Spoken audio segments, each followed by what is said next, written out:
خالد نے یہ پہلی جنگ لڑی، لیکن وہ سمجھتا تھا کہ وہ مسلمانوں کو شکست نہیں دے سکا۔ آج 4 برس بعد وہ اس سوچ میں غرق تھا کہ مسلمانوں کی یہ طاقت عام انسانوں کی طاقت نہیں تھی۔ کوئی راز ہے جسے وہ ابھی تک نہیں پا سکا۔ اسے اہل قریش کی کچھ خامیاں یاد آنے لگیں، کچھ باتیں اور کچھ اعمال اسے اچھے نہیں لگ رہے تھے۔ اسے یہودیوں کی 2 بڑی خوبصورت عورتیں بھی یاد آئیں جو اہل قریش کے سواروں میں گھل مل گئی تھیں۔ وہ جانتا تھا کہ یہودی اپنے نسوانی حسن کے جادو سے اہل قریش پر چھا جانے کی اور انہیں مسلمانوں کے خلاف استعمال کرنے کی کوشش کر رہے ہیں۔ یہ طریقہ اسے پسند نہ تھا، لیکن ان میں سے ایک عورت ایک روز خالد سے ملی تو خالد نے محسوس کیا کہ یہ عورت جو کچھ کہہ رہی ہے اس میں عقل و دانش ہے۔ اس عورت کے حسن و جوانی کا اپنا ایک اثر تھا، لیکن طلسم جو اس کی زبان میں تھا اس کا اثر خالد نے بھی محسوس کیا۔ کچھ دیر تک یہ عورت خالد کے خیالوں پر چھائی رہی۔ اس کا گھوڑا ہنہنایا تو خالد جیسے خواب سے بیدار ہو گیا۔ وہ تیزی سے اٹھا، گھوڑے پر سوار ہوا اور پھر مدینے کے راستے پر ہو لیا۔ ولید کا بیٹا خالد شہزادہ تھا، عیش و عشرت کا بھی دلدادہ تھا، لیکن فن حرب و ضرب کا جنون ایسا تھا کہ عیش و عشرت کو اس جنون پر حاوی نہیں ہونے دیتا تھا۔ مدینہ کی طرف جاتے ہوئے اسے وہ حسین اور جمیل یہودن یاد آئی جس کا نام یوحاوا تھا۔ اس نے اس یہودن کو ذہن سے نکال دیا، لیکن یوحاوا رنگ برنگی تتلی بن کر اس کے ذہن میں اڑتی رہی۔ خالد اسے ذہن سے نکال نہ سکا۔ خالد کے ذہن میں اڑتی ہوئی اس تتلی کے رنگ پھیکے پڑنے لگے، پھر تمام رنگ مل کر سرخ ہو گئے جیسے خون سرخ ہوتا ہے۔ یہ ایک بھیانک یاد تھی۔ خالد نے اسے ذہن سے اگل دینے کی بہت کوشش کی، لیکن تتلی جو زہریلی بھیڑ بن گئی تھی اس کے ذہن سے نہ نکل سکی۔ یہ مارکا احد کے 3-4 ماہ بعد کا ایک واقعہ تھا۔ یہ ایک سازش تھی جس میں وہ شریک نہ تھا، لیکن وہ قبیلہ قریش کا ایک بڑا ہی اہم فرد تھا۔ مسلمانوں کے خلاف کسی سازش میں شریک نہ ہونے کے باوجود وہ دعویٰ نہیں کر سکتا تھا کہ وہ اس میں شریک نہ تھا۔ مارکہ احد میں زخمی ہونے والے بعض اہل قریش کے زخم ابھی ٹھیک نہیں ہوئے تھے کہ ایک روز خالد کو خبر ملی کہ مدینہ سے 6 مسلمان تبلیغ اسلام کے لیے رجیع کی طرف جا رہے ہیں کہ عفان سے تھوڑی دور ایک غیر مسلم قبیلے نے انہیں روک لیا اور ان میں سے 2 کو مکہ لایا گیا اور انہیں نیلام کیا جا رہا ہے۔ خالد دوڑتا ہوا وہاں گیا۔ وہ 2 مسلمان خبیب رضی اللہ عنہ بن عدی اور زید بن دثنا رضی اللہ عنہ تھے۔ خالد دونوں کو جانتا پہچانتا تھا، وہ اسی کے قبیلے کے افراد ہوا کرتے تھے۔ انہوں نے اسلام قبول کر لیا تھا۔ ان میں حب رسول اللہ صلی اللہ علیہ وسلم کا یہ عالم تھا کہ رسول خدا صلی اللہ علیہ وسلم پر جان قربان کرنے کے لیے تیار رہتے تھے۔ رسول خدا انہیں بہت عزیز رکھتے تھے۔ خالد نے دیکھا کہ انہیں ایک چبوترے پر کھڑا کر دیا تھا اور ارد گرد اہل قریش کا ہجوم تھا۔ ایک غیر مسلم قبیلے کے 4 افراد ان کے پاس کھڑے تھے، دونوں کے ہاتھ رسیوں سے بندھے ہوئے تھے۔ یہ دونوں مسلمان ہیں۔ ایک آدمی چبوترے پر کھڑا اعلان کر رہا تھا، یہ دونوں احد میں تمہارے خلاف لڑے تھے، ان کے ہاتھوں تمہارے عزیز اور خون کے رشتہ دار مارے گئے تھے۔ ہے کوئی جو انتقام کی آگ بجھانا چاہتا ہے؟ انہیں خریدو، انہیں اپنے ہاتھوں قتل کرو اور خون کے بدلے خون بہاؤ۔ یہ آدمی سب سے اونچی بولی دینے والے کو ملیں گے۔ بولو 2 گھوڑے، ایک آواز آئی۔ بولو بڑھ کر بولو 2 گھوڑے اور 1 اونٹ، ایک اور آواز آئی۔ گھوڑوں اونٹوں کو چھوڑو، سونے میں بولی دو، سونا لاؤ، دشمن کے خون سے انتقام کی پیاس بجھاؤ۔ وہ لوگ جن کے قریبی رشتہ دار احد کی لڑائی میں مارے گئے تھے بڑھ چڑھ کر بولی دے رہے تھے۔ خبیب رضی اللہ عنہ اور زید رضی اللہ عنہ چپ چاپ کھڑے تھے۔ ان کے چہروں پر خوف تھا، نہ گھبراہٹ، ہلکی سی بے چینی بھی نہیں تھی۔ خالد ہجوم کو چیرتا ہوا آگے چلا گیا اور قریش کے سردار کے جنگجو بیٹے خبیب رضی اللہ عنہ نے خالد کو دیکھ کر بڑی بلند آواز سے کہا، تیرا قبیلہ ہم دونوں کا خون بہا کر اس مقدس آواز کو خاموش نہیں کر سکتا جو غار حرا سے اٹھی ہے۔ لا اپنے قبیلے کا کوئی نامور لڑاکا اور میرے ہاتھ کھلوا دے، اور پھر دیکھ کہ کون کس کے خون سے پیاس بجھاتا ہے۔ میدان جنگ میں پیٹھ دکھانے والوں، زید رضی اللہ عنہ نے گرجدار آواز میں کہا، تم نے شکست کا انتقام ہمارے بھائیوں کی لاشوں سے لیا۔ تمہاری عورتوں نے احد کے میدان میں ہماری لاشوں کے کان اور ناکیں کاٹ کر ان کے ہار اپنے گلوں میں لٹکائے ہیں۔ آج 4 बरस बाद मदीना की तरफ जाते हुए खालिद को खुबैब रज़ी अल्लाह अन्हु और ज़ैद रज़ी अल्लाह अन्हु की ललकार और ताने साफ सुनाई दे रहे थे। वो ज़ैद के ताने बर्दाश्त नहीं कर सका था। आज 4 बरस बाद उसे ये ताना याद आया तो भी उसके जिस्म ने झुरझुरी ली। उसे ओहद के मैदान का वो मंजर याद आया जब अबू सुफियान की बीवी हिंद ने हमजा रज़ी अल्लाह अन्हु की लाश का कलेजा निकालकर अपने मुंह में डाल लिया और चबाकर उगल दिया। उसी औरत ने अपने साथ की औरतों से कहा था कि वो मुसलमानों की लाशों के कान और नाकें काट लाएं। उन औरतों ने उसके आगे कानों और नाकों का ढेर लगा दिया था। हिंद ने इन कानों और नाकों का हार बनाया और अपने गले में डाल लिया था और वो पागलों की तरह मैदान में एक गीत गाती और नाचती फिरती थी। इस मंजर को उसके खाविंद अबू सुफियान ने भी पसंद नहीं किया था। खालिद ने तो नफरत से मुंह फेर लिया था।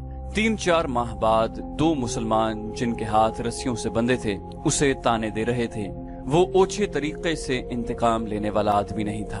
वो यहाँ से खिसक आया और अहले कुरैश के हुजूम में गुम हो गया। उसे इस कबीले का एक आदमी मिल गया जो इन दोनों मुसलमानों को पकड़ लाया था।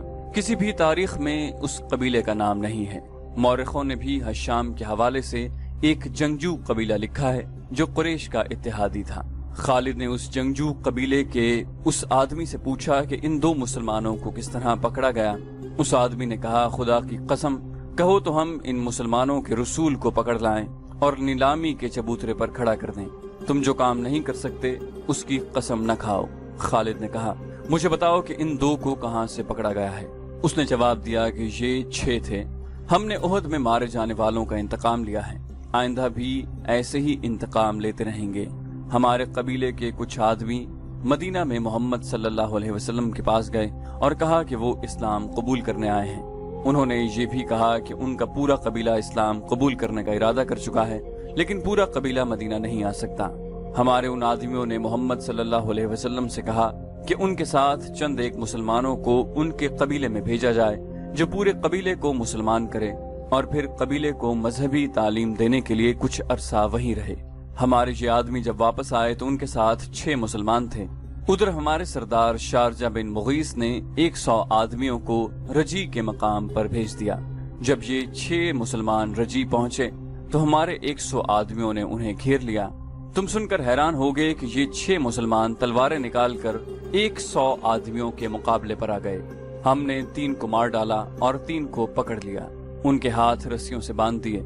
शारजा बिन मुगीस ने हुक्म दिया था कि मदीना से कुछ मुसलमान तुम्हारे धोखे में आकर तुम्हारे साथ आ गए तो उनमें से 2-3 को मक्का ले जाना और इंतकाम लेने वालों के हाथों फरोख्त कर देना। हम 3 को इधर ला रहे थे। रास्ते में इनमें से एक ने रस्सियों में से हाथ निकाल लिए, मगर वो भागा नहीं। वो इतना फुर्तीला था कि उसने हमारे एक आदमी की न्याम से तलवार निकाल ली, क्योंकि उसे हमने निहत्ता रखा था। उसने बड़ी तेजी से हमारे 2 आदमियों को मार डाला। अकेला आदमी इतने सारे आदमियों का मुकाबला कब तक करता। वो मारा गया और हमने उसके जिस्म का कीमा कर दिया। ये 2 रह गए। हमने इनके हाथ और ज्यादा मजबूती से बांध दिए और यहाँ ले आए। खालिद ने उसे तंजिया कहा, और तुम खुश हो? मोहम्मद सल्लल्लाहु अलैहि वसल्लम क्या कहेंगे? अहले कुरैश और उनके दोस्त कबीले इतने बुज़दिल हो गए हैं कि अब धोखा देने और 6 आदमियों को 100 से मरवाने पर उतर आए हैं। क्या तुमने मुझे ये बात सुनाते शर्म महसूस नहीं की? क्या उन 100 आदमियों ने अपनी माओं को शर्मसार नहीं किया जिनका उन्होंने दूध पिया है? तुमने मैदान जंग में मुसलमानों का क्या बिगाड़ा था, वलीद के बेटे? उस आदमी ने कहा, क्या तुम मोहम्मद की ताकत का मुकाबला कर सकते हो?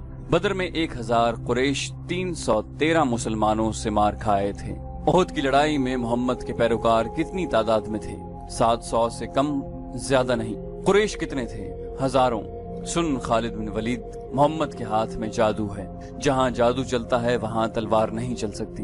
फिर तुम्हारी तलवार किस तरह चल गई? खालिद ने पूछा।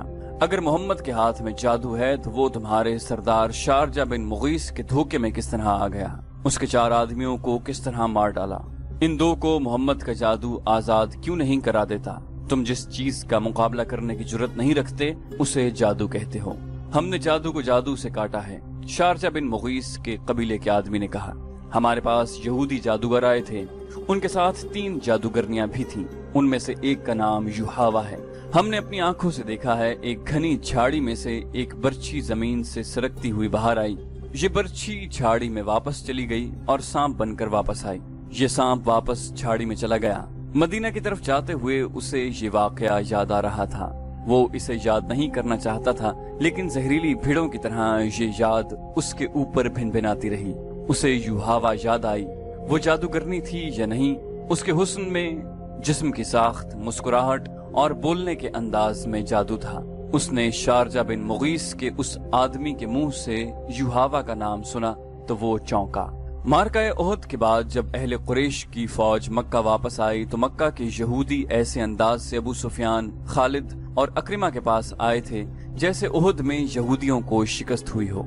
यहूदियों के सरदारों ने अबू सुफियान से कहा था कि मुसलमानों को शिकस्त नहीं हुई और लड़ाई हार जीत के बगैर खत्म हो गई है, तो ये कुरैश की शिकस्त है, ये यहूदियों की नाकामी है। यहूदियों ने अहले कुरैश के साथ इस तरह हमदर्दी का इजहार किया था जैसे वो अहले कुरैश की नाकामी पर गम से मरे जा रहे हैं। इन्हीं दिनों खालिद ने पहली बार युहावा को देखा था। वो अपने घोड़े की टहलाई के लिए आबादी से बाहर निकल गया था। जब वो वापस आ रहा था तो रास्ते में उसे युहावा मिल गई। युहावा की मुस्कुराहट ने उसे रोक लिया। मैं तस्लीम नहीं कर सकती, वलीद का बेटा जंग से नाकाम लौट आया है, युहावा ने कहा और खालिद के घोड़े की गर्दन पर हाथ फेरने लगी और बोली, मुझे इस घोड़े से प्यार है जो मुसलमानों के खिलाफ लड़ने गया। खालिद यूं घोड़े से उतर आया जैसे युहावा के जादू ने उसे घोड़े से जमीन पर खड़ा कर दिया हो। इससे बड़ी नाकामी और क्या होगी कि तुम मुसलमानों को शिकस्त नहीं दे सके। युहावा ने कहा, तुम्हारी शिकस्त हमारी शिकस्त है। अब हम तुम्हारा साथ देंगे, लेकिन तुम्हारे साथ होते हुए भी तुम हमें अपने साथ नहीं देख सकोगे। खालिद ने यूं महसूस किया जैसे उसकी जबान बंद हो गई हो। तलवारों, बर्छियों और तीरों की बौछारों का मुकाबला करने वाला खालिद युहावा की मुस्कुराहट का मुकाबला न कर सका। अगर यहूदी हमारे साथ नहीं होंगे तो हमारे किस काम आ सकेंगे? खालिद ने पूछा। क्या तुम समझते हो कि सिर्फ तीर ही इंसान के जिस्म से पार हो जाता है? युहावा ने कहा, औरत का तबस्सुम तुम जैसे दलेर और जर्री मर्दों के हाथों से तलवार गिरा सकता है। खालिद इससे कुछ पूछना चाहता था लेकिन कुछ पूछ न सका। युहावा ने उसकी आंखों में आंखें डाली और फूलों की पंखड़ियों जैसे होंठों पर तबस्सुम आ गया। युहावा आगे चल पड़ी। खालिद उसे देखता रहा। उसके घोड़े ने खुर मारा तो खालिद अपने आप में आ गया। वो बड़ी तेजी से घोड़े पर सवार हुआ और चल पड़ा। कुछ दूर आकर उसने पीछे देखा। युहावा रुककर उसे देख रही थी। युहावा ने अपने हाथ जरा ऊपर करके लहरा दिए। अब जबकि दो मुसलमानों को नीलाम किया जा रहा था और खालिद को एक आदमी ने बताया था कि इन मुसलमानों को किस तरह धोखे में लाया गया है और उस आदमी ने युहावा का नाम भी लिया था, तो उसने इरादा कर लिया कि मालूम करेगा कि युहावा ने वो जादू किस तरह चलाया है।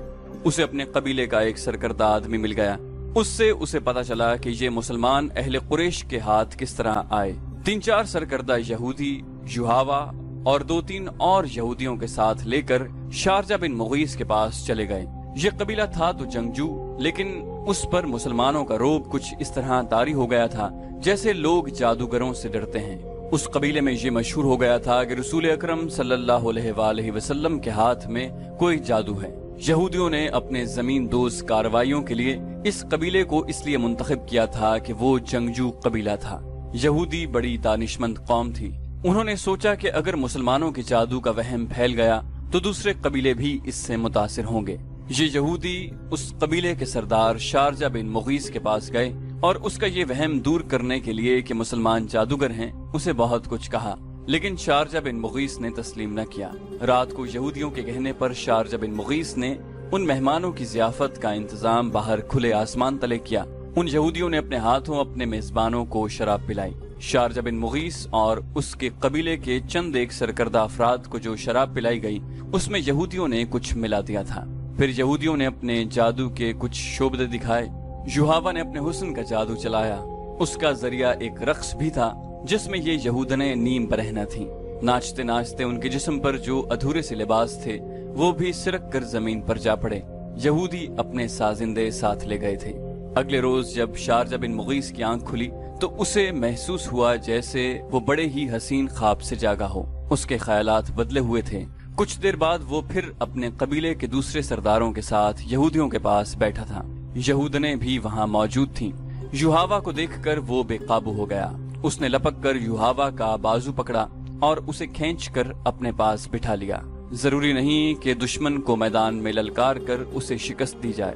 एक यहूदी ने कहा, हम मुसलमानों को दूसरे तरीकों से भी खत्म कर सकते हैं, उसका एक तरीका हम तुम्हें बताते हैं। खालिद को बताया गया कि इन 6 मुसलमानों को मदीने से धोखे से लाने का ये तरीका यहूदियों ने बताया था, और शारजा बिन मुगीस ने जो आदमी रसूल करीम सल्लल्लाहु अलैहि वसल्लम के पास भेजे थे उनमें से एक यहूदी भी था। खालिद मुसलमानों को अपना बदतरीन दुश्मन समझता था, लेकिन उसे ये गैर जंगी तरीके अच्छे नहीं लगते थे। खालिद अपने घर गया, अपनी एक खादिमा से कहा कि वो युहावा यहूदन को बुला लाए। युहावा इतनी जल्दी उसके पास आई जैसे वो उसके बुलावे के इंतजार में करीब ही कहीं बैठी थी। तुमने मुसलमानों को कामयाबी से धोखा दिया है, खालिद ने युहावा से कहा, और मुगीस के कबीले के लोग तुम्हें जादूगरनी कहने लगे हैं, लेकिन ये तरीका मुझे पसंद नहीं आया। मेरी बात गौर से सुनो खालिद, तुम अपने कबीले के नाम पर जंगजू हो, लेकिन तुम में अक्ल की कमी है। दुश्मन को मारना है, तलवार से मारो और उसे तीखी नजरों से हलाक कर दो।